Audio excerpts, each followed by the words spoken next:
Okay, I tried to record this earlier, and then it didn't work. So, I decided to try again, and hopefully it'll go better.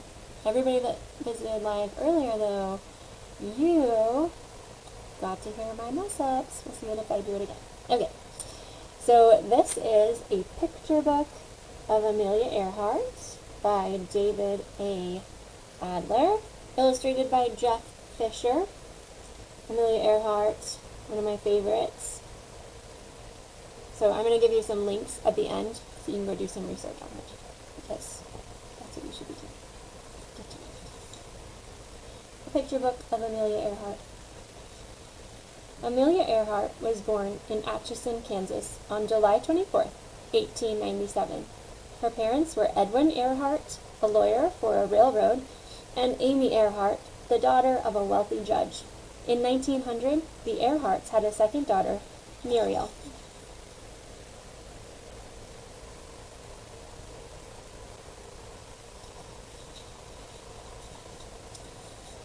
Amelia was not a quiet schoolgirl. She threw mud balls, jumped over fences, played baseball and football, and shot her own .22 rifle to rid the family's barn of rats.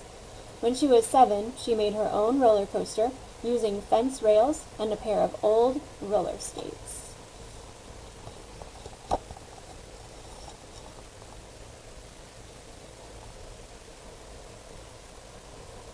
Although other girls their age wore long, ruffled dresses, Amelia and Muriel Earhart often wore loose-fitting pants called bloomers. The Earhart girls' behavior was shocking to some people, but Amelia wrote later, "Some elders have to be shocked, for everybody's good now and then."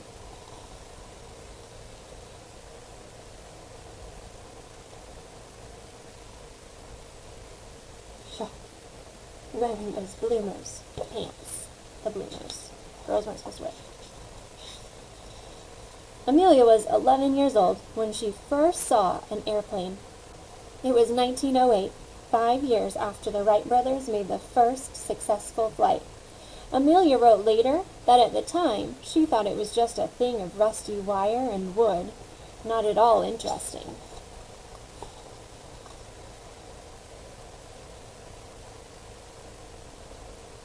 After high school, Amelia went to the Algont School in Pennsylvania. Amelia was tall and thin. In a letter to her parents from school, she drew a sketch of herself, dressed in a suit with a pleated skirt, and wrote, "I look like a broomstick wrapped round and round." And she wrote, "Did I tell you I have a reputation for brains?" You can see her sketch. There she is.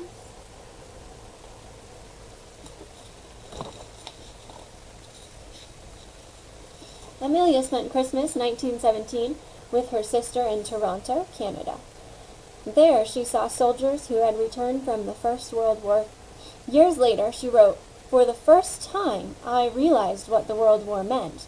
Instead of new uniforms and brass bands, I saw only the results of 4 years' desperate struggle. Men without arms and legs, men who were paralyzed, and men who were blind." Soon after the holiday, Amelia quit school. She went back to Toronto, became a nurse's aide, and cared for the war wounded.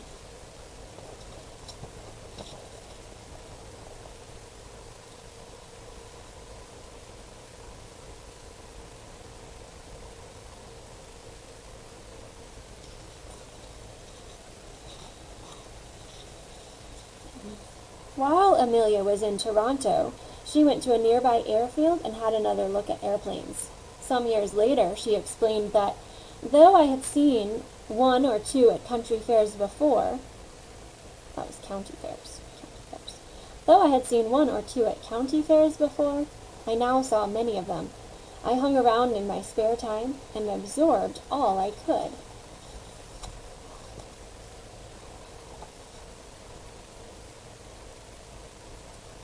After the war, Amelia studied automobile engine repair.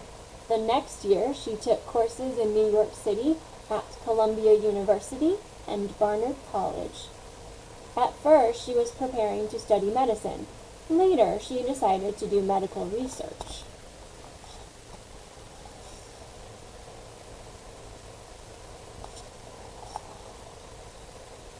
Take her medical research on.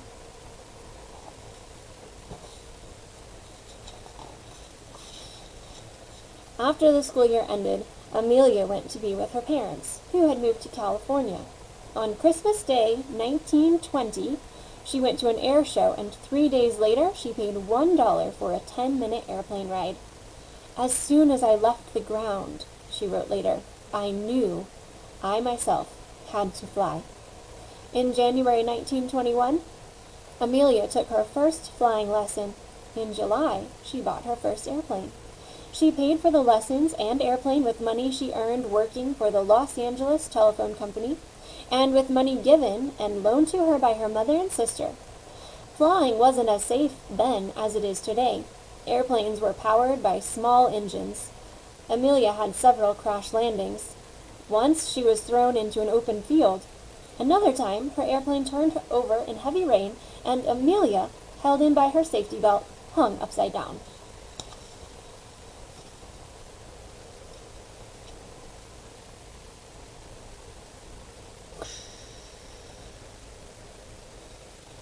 Ooh, it's scary.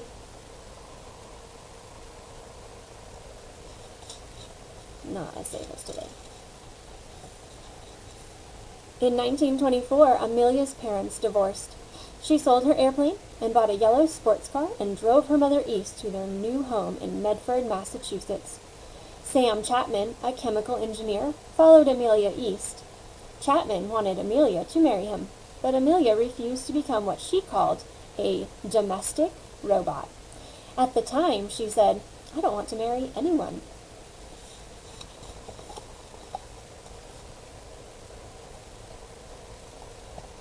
On weekdays, Amelia had a job as a social worker in a community center in nearby Boston, teaching English to immigrant children. On weekends, she flew for sport and as a saleswoman for an airplane builder.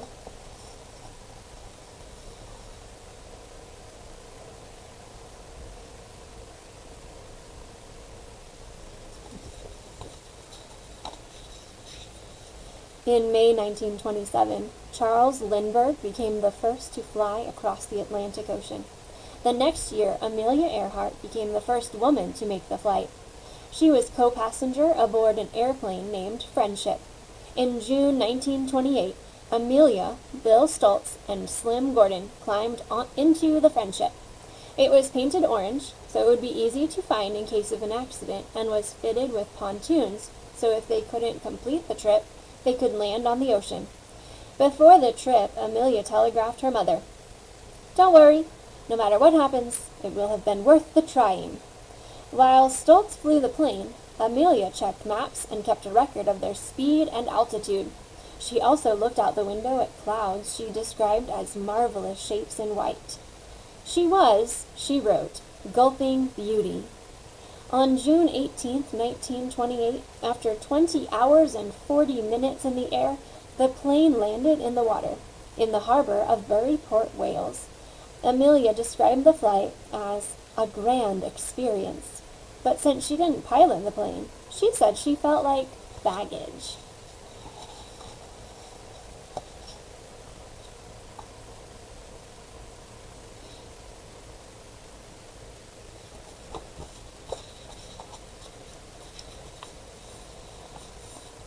When the three flyers returned to New York, they were given keys to the city. They were driven in open cars in a parade down Broadway. People leaned out office windows for a look and threw down confetti to celebrate. Amelia Earhart was the first woman to fly across the Atlantic Ocean. She was an American heroine.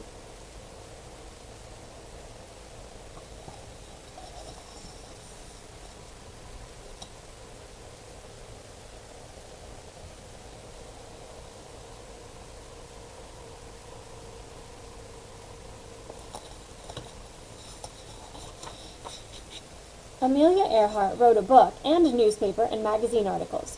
She gave lectures and allowed her name to be used on luggage, clothing, stationery, and in advertisements.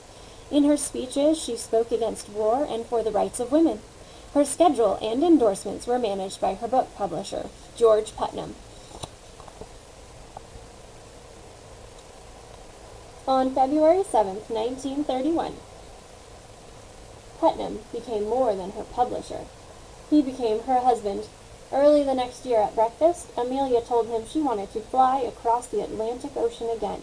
This time, she would pilot the airplane. She would go alone.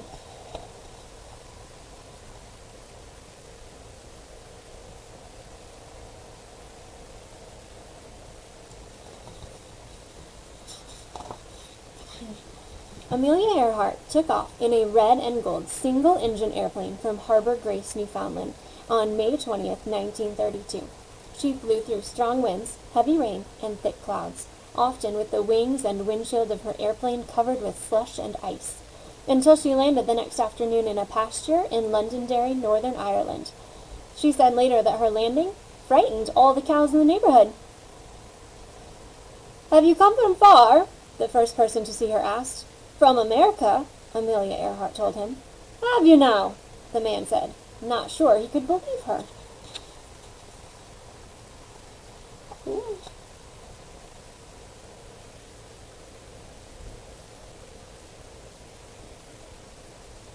Look at those cows.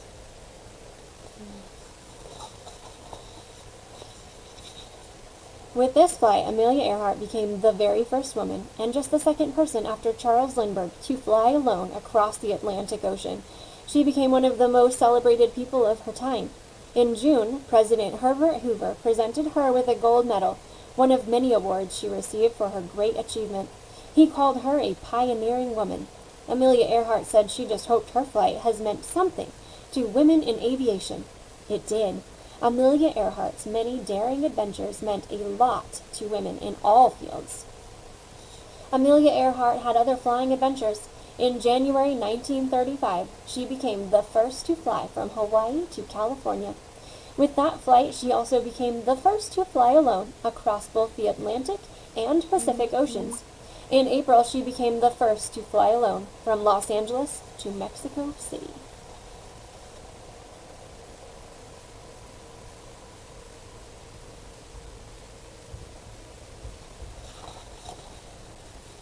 In 1937, she planned to fly around the world. When she was told the flight was dangerous, Amelia said, "I've wanted to do this flight for a long time.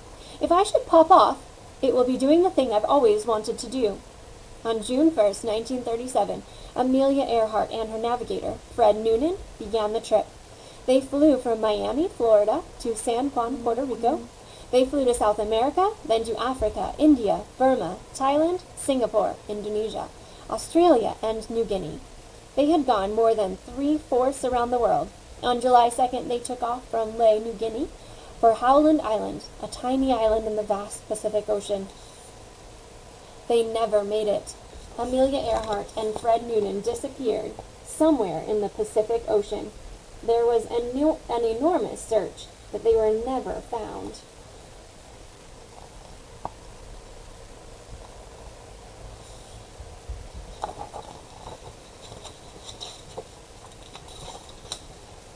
Before she was lost, Amelia wrote to her husband, "I am quite aware of the hazards. I want to do it. Women must try to do things as men have tried. When they fail, their failures must be but a challenge to others." Amelia Earhart was America's first lady of the air. She was a courageous flyer, a pioneer. She risked her life to prove that in the air and elsewhere, women were up to the challenge. She certainly was.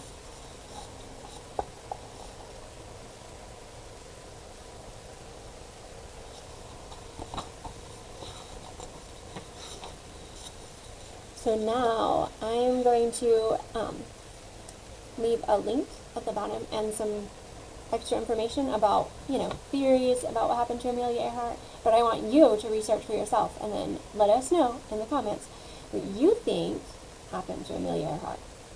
Talk to you later.